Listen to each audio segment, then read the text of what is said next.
Hey, fifth grade, it is Mrs. Domino here with another installment of Perseus Book 1, The Lightning Thief. We have made it to chapter 15, OMG. And when we left off, Percy has decided to, well, not on purpose, become a fugitive. So they are on the run, they're on their way to Denver. I read this to you with permission from Disney Publishing. And I hope you're enjoying it as much as I am. This is a fun thing for me, so I hope you like it. Here we go, chapter 15, A God Buys Us Cheeseburgers. Can I just say real quick, one of my favorite things about all the Percy Jackson books, by Rick Riordan, by the way, is the way he titles the chapters. There is something, just the humor and the way he captures a chapter.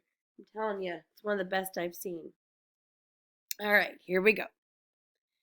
The next afternoon, June 14th, 7 days before the solstice, our train rolled into Denver. We hadn't eaten since the night before in the dining car somewhere in Kansas. We hadn't taken a shower since Half-Blood Hill, and I was sure that was obvious. Let's try to contact Chiron, Annabeth said. I want to tell him about your talk with the river spirit. We can't use phones, right? I'm not talking about phones. We wandered through downtown for about half an hour, though I wasn't sure what Annabeth was looking for. The air was dry and hot, which felt weird after the humidity of St. Louis. Everywhere we turned, the Rocky Mountains seemed to be staring at me, like a tidal wave about to crash into the city. Finally, we found an empty do-it-yourself car wash. We veered toward the stall farthest from the street, keeping our eyes open for patrol cars. We were three adolescents hanging out at a car wash without a car. Any cop worth his donuts would figure we were up to no good. What exactly are we doing? I asked as Grover took out the spray gun. It's 75 cents, he grumbled. I've only got 2 quarters left. Annabeth? Don't look at me. The dining car wiped me out. I fished out my last bit of change and passed Grover a quarter, which left me 2 nickels and 1 drachma from Medusa's place. Excellent, Grover said. We could do it with a spray bottle, of course, but the connection isn't as good and my arm gets tired of pumping. What are you talking about? He fed in the quarters and set the knob to fine mist. I Instant messaging? Iris messaging, Annabeth corrected. The rainbow goddess Iris carries messages for the gods. If you know how to ask and she's not too busy, she'll do the same for half-bloods. You summon the goddess with a spray gun? Grover pointed the nozzle in the air and water hissed out in a thick white mist. Unless you know an easier way to make a rainbow. Sure enough, late afternoon light filtered through the vapor and broke into colors. Annabeth held her palm out to me. Drachma, please? I handed it over. She raised the coin over her head. Oh, goddess, accept our offering. She threw the drachma into the rainbow. It disappeared in a golden shimmer. Half-Blood Hill, Annabeth requested. For a moment, nothing happened. Then I was looking through the mist at Strawberry Fields and the Long Island Sound in the distance.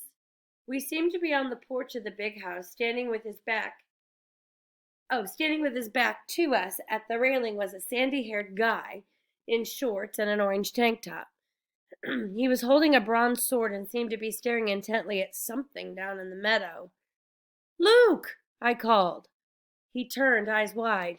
I could swear he was standing 3 feet in front of me through a screen of mist, except I could only see the part of him that appeared in the rainbow. Percy? His scarred face broke into a grin. Is that Annabeth too? Thank the gods. You guys okay? We're, fine, Annabeth stammered. She was madly straightening her dirty t-shirt, trying to comb the loose hair out of her face.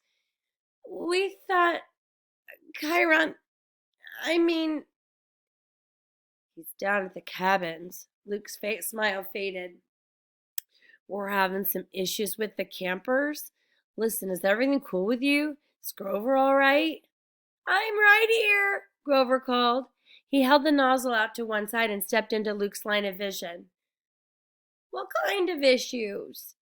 Just then, a big Lincoln Continental pulled into the car wash with its stereo turned to maximum hip-hop. As the car slid into the next stall, the bass from the subwoofers vibrated so much, it shook the pavement. Chiron had to... What's that noise? Luke yelled. I'll take care of it, Annabeth yelled back, looking very relieved to have an excuse to get out of sight. Grover, come on. What? Grover said. But... Give Percy the nozzle and come on, she ordered. Grover muttered something about girls being harder to understand than the oracle at Delphi. Then he handed me the spray gun and followed Annabeth. I readjusted the hose so I could keep the rainbow going and still see Luke. Chiron had to break up a fight, Luke shouted to me over the music. Things are pretty tense here, Percy. Word leaked out about the Zeus-Poseidon standoff. We're still not sure how. Probably the same scumbag who summoned the Hellhound. Now the campers are starting to take sides. It's shaping up like the Trojan War all over again. Aphrodite, Ares, and Apollo are back in Poseidon, more or less. Athena's back in Zeus. I shuddered to think that Clarissa's cabin would ever be on my dad's side for anything. In the next stall, I heard Annabeth and some guy arguing with each other, and then the music's volume decreased drastically. So what's your status? Luke asked me. Chiron will be sorry he missed you. I told him pretty much everything, including my dreams. It felt so good to see him, to feel like I was back at camp even for a few minutes. Then I didn't realize how long I had talked until the beeper went off on the spray machine, and I realized I only had one more minute before the water shut off. Wish I could be there, Luke told me. We can't help much from here, I'm afraid, but listen. It had to be Hades who took the Master Bowl. He was there at Olympus at the winter solstice. I was chaperoning a field trip and we saw him. But Chiron said the gods can't take each other's magic items directly. That's true, Luke said, looking troubled. Still, Hades has the Helm of Darkness. How could anybody else sneak into the throne room and steal the Master Bowl? He'd have to be invisible. We were both silent until Luke seemed to realize what he'd said. Oh, hey, he protested. I didn't mean Annabeth. She and I have known each other forever. She's like a little sister to me. I wondered if Annabeth would like that description. In the stall next to us, the music stopped completely. A man screamed in terror, car doors slammed, and the Lincoln peeled out of the car wash. You better go see what that was, Luke said. Listen, are you wearing the flying shoes? I'll feel better if I know they've done you some good. Oh, yeah. I tried not to sound like a guilty liar. Yeah, they've come in handy. Really? He grinned. They fit in everything? The water shut off. The mist started to evaporate. We'll take care of yourself out there in Denver, Luke called, his voice getting fainter. And tell Grover it'll be better this time. Nobody will get turned into a pine tree if he just... But the mist was gone and Luke's image faded to nothing. I was alone in a wet, empty car wash stall. Annabeth and Grover came around the corner, laughing but stopped when they saw my face. Annabeth's smile faded. What happened, Percy? What did Luke say? Not much, I lied, my stomach feeling as empty as a big 3 cabin. Come on, let's find some dinner. A few minutes later, we were sitting at a booth in a gleaming chrome diner. All around us, families were eating burgers and drinking malts and sodas. Finally, the waitress came over. She raised her eyebrow skeptically. Well, I said, we, want to order dinner? You kids have the money to pay for it? Grover's lower lip quivered. I was afraid he would start bleating, or worse, start eating the linoleum. Annabeth looked ready to pass out from hunger. I was trying to think up a sob story for the waitress when a rumble shook the whole building. A motorcycle the size of a baby elephant had pulled up to the curb. All conversation in the diner stopped. The motorcycle's headlight glared red. Its gas tank had flames painted on it and a shotgun holster riveted to either side, complete with shotguns. The seat was leather, but leather that looked like, well, Caucasian human skin. The guy on the bike would have made pro wrestlers run for mama. Guys, I love that. He would make pro wrestlers run for mama. He was dressed in a red muscle shirt and black jeans, and a black leather duster. A duster, guys, is a long leather coat that goes down to the ankles, with a hunting knife strapped to his thigh. He wore red wraparound shades, and he had the cruelest, most brutal face I'd ever seen. Handsome, I guess, but wicked, with an oily black crew cut and cheeks that were scarred from many, many fights. The weird thing was, I felt like I'd seen his face somewhere before. As he walked into the diner, a hot, dry wind blew through the place. All the people rose as if they were hypnotized, but the biker waved his hand dismissively and they all sat down again. Everybody went back to their conversations. The waitress blinked as if somebody had just pressed the rewind button on her brain. She asked us again, "You kids have money to pay for it?" The biker said, "It's on me."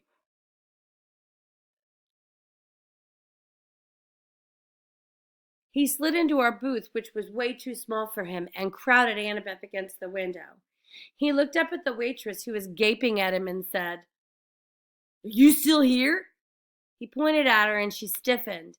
She turned as if she'd been spun around, then marched back toward the kitchen.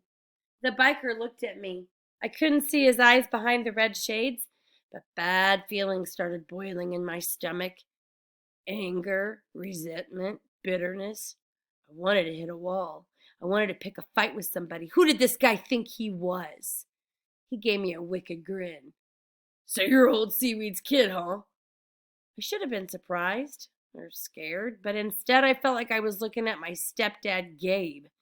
I wanted to rip this guy's head off. "What's it to ya?" Annabeth's eyes flashed me a warning. "Percy, this is..." The biker raised his hand. "It's okay," he said. "I don't mind a little attitude, long as you remember who's the boss. You know who I am, little cousin?" Then it struck me why this guy looked familiar. He had the same vicious sneer as some of the kids at Camp Half-Blood, the ones from Cabin 5. "You're Clarice's dad," I said. "Ares, god of war." Ares grinned and took off his shades.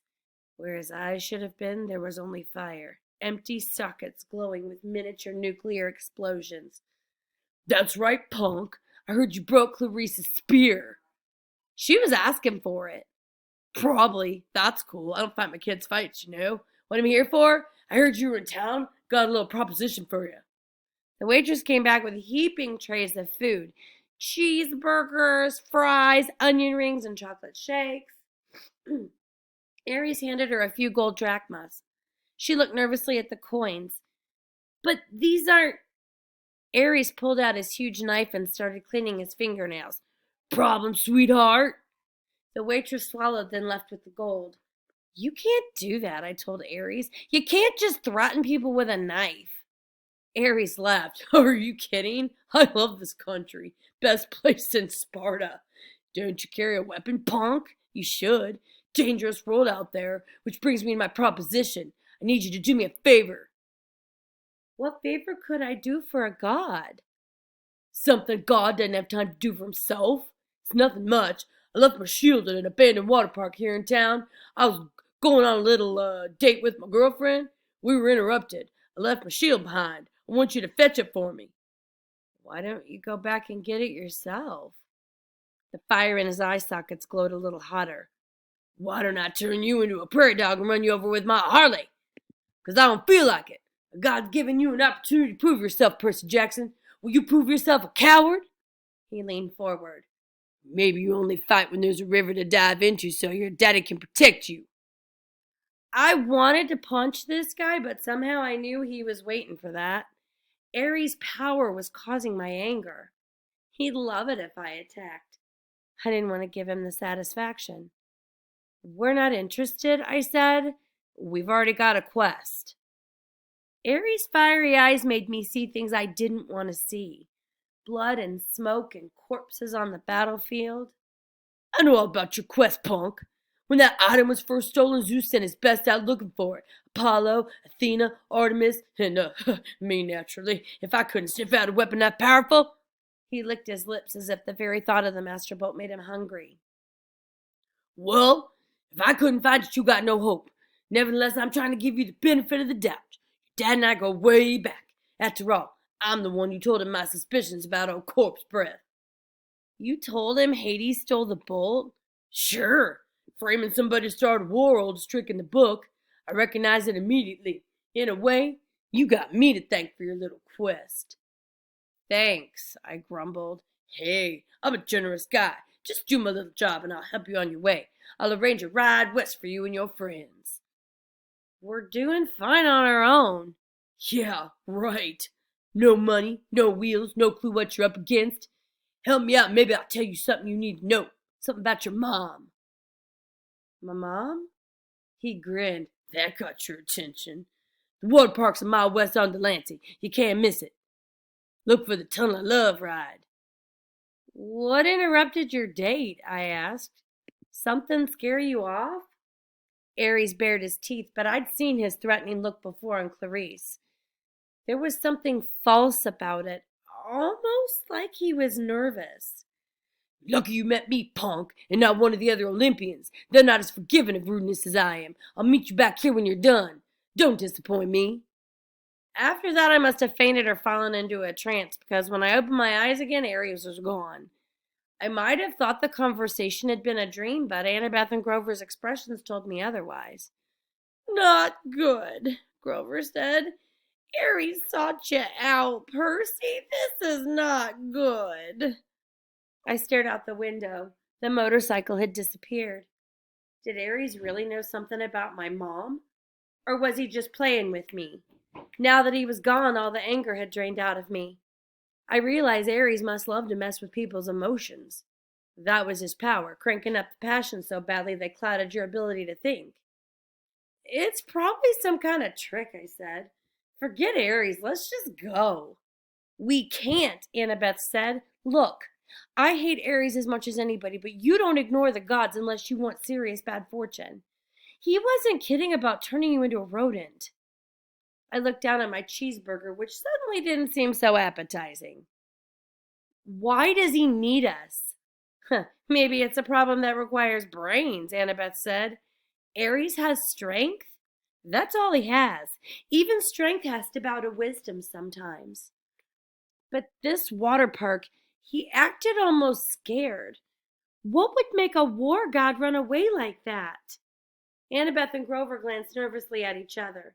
Annabeth said, I'm afraid we'll have to find out. The sun was sinking behind the mountains by the time we found the water park.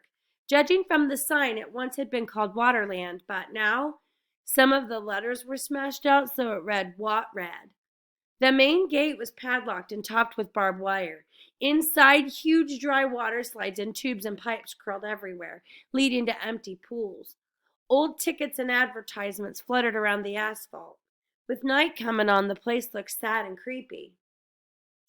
If Aries brings his girlfriend here for a date, I said, staring up at the barbed wire, I'd hate to see what she looks like. Percy, Annabeth warned, be more respectful. Why? I thought you hated Aries. He's still a god, and his girlfriend is very temperamental. You don't want to insult her looks, Grover added. Who is she? Echidna? No. Okay, let me back up, guys. I made a mistake. He's still a god and his girlfriend is very temperamental. You don't want to insult her looks, Grover added. Who is she, Echidna? No, Aphrodite, Grover said a little dreamily. Goddess of love? I thought she was married to somebody, I said. Hephaestus. What's your point? He asked. Oh, I suddenly felt the need to change the subject. So how do we get in? Maya! Grover's shoe sprouted wings. He flew over the fence, did an unintended somersault in midair, then stumbled to a landing on the opposite side. He dusted off his jeans as if he'd planned the whole thing. You guys coming? Annabeth and I had to climb the old-fashioned way, holding down the barbed wire for each other as we crawled over the top. The shadows grew long as we walked through the park, checking out the attractions. There was Ankle Biter Island, head over wedgie, and dude, where's my swimsuit? No monsters came to get us. Nothing made the slightest noise. We found a souvenir shop that had been left open. Merchandise still lined the shelves. Snow globes, pencils, postcards, and racks of clothes, Annabeth said. Fresh clothes. Yeah, I said, but you can't just watch me. She snatched an entire row of stuff off the racks and disappeared into the changing room. A few minutes later, she came out in Waterland flower print shorts, a big red Waterland t-shirt, and commemorative Waterland surf shoes. A Waterland backpack was slung over her shoulder, obviously stuffed with more goodies. What the heck? Grover shrugged. Soon all the three of us were decked out like walking advertisements for the defunct theme park. We continued searching for the Tunnel of Love. I got the feeling that the whole park was holding its breath. So, Ares and Aphrodite, I said, to keep my mind off the growing dark. They have a thing going? That's old gossip, Percy, Annabeth told me. 3,000-year-old gossip? What about Aphrodite's husband? Well, Hephaestus, the blacksmith, he was crippled when he was a baby, thrown off Mount Olympus by Zeus, so he isn't exactly handsome. Clever with his hands and all, but Aphrodite isn't into brains and talent, She likes bikers? Whatever. Hephaestus knows? Oh, sure, Annabeth said. He caught them together once. I mean, literally, caught them in a golden net and invited all the gods to come and laugh at them. Hephaestus is always trying to embarrass them. That's why they meet in out-of-the-way places like... She stopped, looking straight ahead. Like that. In front of us was an empty pool that would have been awesome for skateboarding. It was at least 50 yards across and shaped like a bowl. Around the rim, a dozen bronze statues of Cupid stood guard with wings spread and bows ready to fire. On the opposite side from us, a tunnel opened up, probably where the water flowed into when the pool was full. The sign above it read, Thrill Ride, O Love. This is not your parents' tunnel of love. Grover crept toward the edge. Guys, look! Marooned at the bottom of the pool was a pink and white two-seater boat with a canopy over the top and little hearts painted all over it. In the left seat, glinting in the fading light, was Ares' shield, a polished circle of bronze. This is too easy, I said. So we just walk down there and get it? Annabeth ran her fingers along the base of the nearest Cupid statue. There's a Greek letter carved here, she said. Ada, I wonder... Grover, I said, you smell any monsters? He sniffed the wind. Nothing. Nothing like in the arch and you didn't smell a kid and nothing? Or really nothing? Grover looked hurt. I told you that was underground. Okay, I'm sorry. I took a deep breath. I'm going down there. I'll go with you. Grover didn't sound too enthusiastic, but I got the feeling he was trying to make up for what had happened in St. Louis. No, I told him, I want you to stay up top with the flying shoes. You're the Red Baron, a flying ace, remember? I'll be counting on you for backup in case something goes wrong. Grover puffed up his chest a little. Sure, but what could go wrong? I don't know, just a feeling. Annabeth, come with me. Are you kidding? She looked at me as if I'd just dropped from the moon. Her cheeks were bright red. What's the problem now? I demanded. Me. Go with you to the thrill ride of love? How embarrassing is that? What if somebody saw me? Who's going to see you? But my face was burning now too. Leave it to a girl to make everything complicated. Fine, I told her. I'll do it myself. But when I started down the side of the pool, she followed me up, muttering about how boys always mess things up. We reached the boat. The shield was propped on one seat, and next to it was a lady's silk scarf. I tried to imagine Ares and Aphrodite here, a couple of gods meeting in a junked-out amusement park ride. Why? Then I noticed something I hadn't seen from up top. mirrors all the way around the rim of the pool facing this spot. We could see ourselves no matter which direction we looked. That must be it. While Ares and Aphrodite were smooching with each other, they could look at their favorite people, themselves. I picked up the scarf. It shimmered pink and the perfume was indescribable. Rose or mountain laurel? Something good. I smiled, a little dreamy, and was about to rub the scarf against my cheek when Annabeth ripped it out of my hand and stuffed it in her pocket. Oh, no, you don't. Stay away from that love magic. What? Just get the shield, seaweed brain, and let's get out of here. The moment I touched the shield, I knew we were in trouble. My hand broke through something that had been connecting it to the dashboard. A cobweb, I thought, but then I looked at a strand of it on my palm and saw it was some kind of metal filament. So fine it was almost invisible. A tripwire. Wait, Annabeth said. Too late. There's another Greek letter on the side of the boat. Another Ada. This is a trap. Noise erupted all around us, of a million gears grinding as if the whole pool were turning into one giant machine. Grover yelled, Guys! Up on the rim, the Cupid statues were drawing their bows into firing position. Before I could suggest taking cover, they shot, but not at us. They fired at each other across the rim of the pool. Silky cables trailed from the arrows, arcing over the pool and anchoring where they landed to form a huge golden asterisk. Then smaller metallic threads started weaving together magically between the main strands, making a net. We have to get out, I said. Duh, Annabeth said. I grabbed the shield and we ran, but going up the slope of the pool was not as easy as going down. Come on, Grover shouted. He was trying to hold open a section of the net for us, but wherever he touched it, the golden thread started to wrap around his hands. The Cupids' heads popped open. Out came video cameras. Spotlights rose up all around the pool, blinding us with illumination, and a loudspeaker voice boomed, Live to Olympus in 1 minute, 59 seconds, 58. Hephaestus! Annabeth screamed, I'm so stupid! Ada is H! He made this trap to catch his wife with Ares. Now we're going to be broadcast live to Olympus and look like absolute fools. We'd almost made it to the rim when the row of mirrors opened like hatches and thousands of tiny metallic things poured out. Annabeth screamed. It was an army of wind-up creepy crawlies, bronze gear bodies, spindly legs, little pincher mouths all scuttling toward us in a wave of clacking, whirring metal. Spiders, Annabeth said. Ah! I'd never seen her like this before. She fell backward in terror and almost got overwhelmed by the spider robots before I pulled her up and dragged her back toward the boat.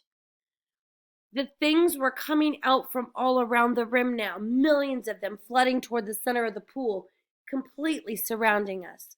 I told myself they probably weren't programmed to kill, just corral us and bite us and make us look stupid. Then again, this was a trap meant for gods, and we weren't gods. Annabeth and I climbed into the boat. I started kicking away the spiders as they swarmed aboard. I yelled at Annabeth to help me, but she was too paralyzed to do much more than scream. 30, 29, called the loudspeaker. The spiders started spitting out strands of metal thread, trying to tie us down. The strands were easy enough to break at first, but there were so many of them, and the spiders just kept coming. I kicked one away from Annabeth's leg, and its pinchers took a chunk out of my new surf shoe. Grover hovered above the pool in his flying sneakers, trying to pull the net loose, but it wouldn't budge. Think, I told myself. Think. The tunnel of love entrance was under the net. We could use it as an exit, except that it was blocked by a million robot spiders. 15, 14, the loudspeaker called. Water, I thought. Where does the ride's water come from? Then I saw them. Huge water pipes behind the mirrors, where the spiders had come from. And up above the net next to one of the Cupids, a glass-windowed booth that must be the controller station. Grover! I yelled. Get into that booth! Find the on switch! But do it! It was a crazy hope, but it was our only chance. The spiders were all over the prow of the boat now. Annabeth was screaming her head off. I had to get us out of there. Grover was in the controller's booth now, slamming away at the buttons. 5, 4.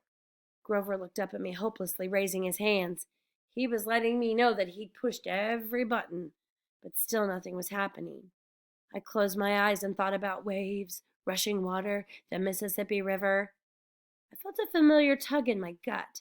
I tried to imagine that I was dragging the ocean all the way to Denver. 2, 1, 0. Water exploded out of the pipes. It roared into the pool, sweeping away the spiders. I pulled Annabeth into the seat next to me and fastened her seatbelt just as the tidal wave slammed into our boat, over the top, whisking the spiders away and dousing us completely, but not capsizing us. The boat turned, lifted in the flood, and spun in circles around the whirlpool. The water was full of short-circuiting spiders, some of them smashing against the pool's concrete wall with such force they burst. Spotlights glared down at us. The Cupid cams were rolling, live to Olympus. But I could only concentrate on controlling the boat. I willed it to ride the current, to keep away from the wall. Maybe it was my imagination, but the boat seemed to respond. At least it didn't break into a million pieces. We spun around one last time, the water level now almost high enough to shred us against the metal net. Then the boat's nose turned toward the tunnel and we rocketed through into the darkness. Annabeth and I held tight, both of us screaming as the boat shot curls and hugged corners and took 45-degree plunges past pictures of Romeo and Juliet, a bunch of other Valentine's Day stuff. Then we were out of the tunnel, the night air whistling through our hair as the boat barreled straight toward the exit.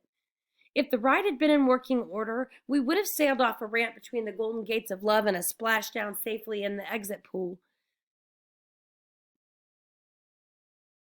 We would have sailed off a ramp between the Golden Gates of Love and splashed down safely in the exit pool. But there was a problem.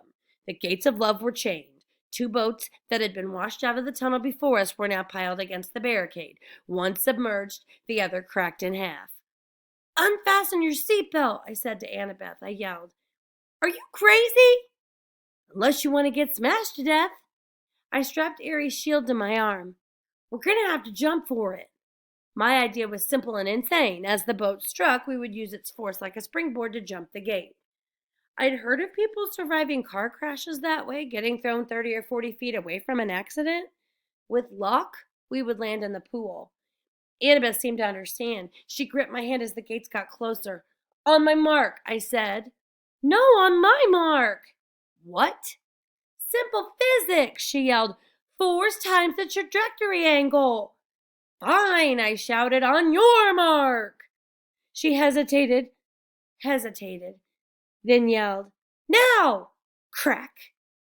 Annabeth was right. If we'd jumped when I thought we should have, we would have crashed into the gates. She got us maximum lift. Unfortunately, that was a little more than we needed. Our boat smashed into the pileup and we were thrown into the air, straight over the gates, over the pool, and down toward solid asphalt. Something grabbed me from behind. Annabeth yelled, "Ouch!" Grover. In midair, he had grabbed me by the shirt and Annabeth by the arm and was trying to pull us out of a crash landing, but Annabeth and I had all the momentum. "You're too heavy," Grover said. "We're going down." We spiraled toward the ground, Grover doing his best to slow the fall. We smashed into a photo board, Grover's head going straight into the hole where the tourists would put their faces, pretended to be a Nunu the friendly whale. Annabeth and I tumbled to the ground, banged up but alive. Aries' shield was still on my arm. Once we caught our breath, Annabeth and I got Grover out of the photo board and thanked him for saving our lives. I looked back at the thrill ride of love. The water was subsiding. Our boat had been smashed to pieces against the gates. 100 yards away, at the entrance pool, the Cupids were still filming. The statues had swiveled so that their cameras were trained straight on us, the spotlights in our faces. "Show's over," I yelled. "Thank you. Good night." The Cupids turned back to their original positions. The lights shut off. The park went quiet and dark again, except for the gentle trickle of water into the Thrill Ride of Love's exit pool. I wondered if Olympus had gone to a commercial break, or if our ratings had been any good. I hated being teased. I hated being tricked, and I had plenty of experience handling bullies who liked to do that stuff to me. I hefted the shield on my arm and turned to my friends. "We need to have a little talk with Aries." All right, guys, that's the end of that chapter. The next one is chapter 16. We take a zebra to Vegas.